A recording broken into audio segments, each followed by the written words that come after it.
ป้าไม่ถ้าบ้านอยู่ฝั่งนี้มันน่าจะนี่อยู่กันเอา โอ้ยว้าวเป็นยังเด็ดหัวสับเด็ดหัวสับกันเลย เอากูลืมเบิ้งเป็นอย่าง หน่อยเดียวสินะถึงหน่อ แม่ ยเดียว กูลืมเบิ้งบัวทานเลยใส่ตาเอาสองตาเบิ้งบัวรอบเซาซีคน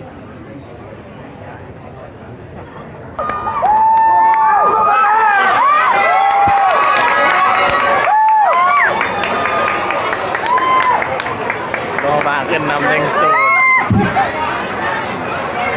ก็สมนาคุณลงเขาบางมาเสียเด้อนี่นะ ทีมแขวงหลวงพระบางได้ประตูที่1จากนักกีฬาหมายเลขที่4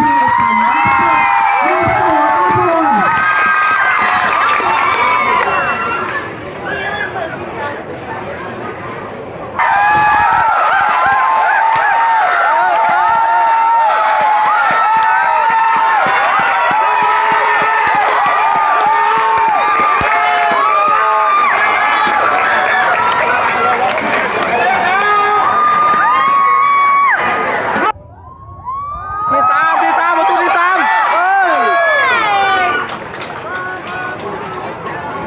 คนประมาณ 5,000 ปลาย 6,000 คนเนาะ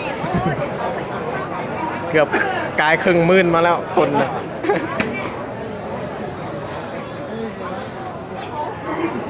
ในบรรยากาศของทีมแขวงหลวงพระบางเชื้อเชียงกวางเนาะเพื่อนัดนี้ติเข้ารอบ4ทีมสุดท้ายอันนี้บรรยากาศเชียร์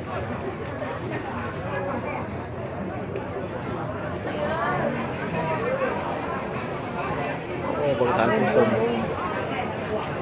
โอ้มัวเนอะเปิดมา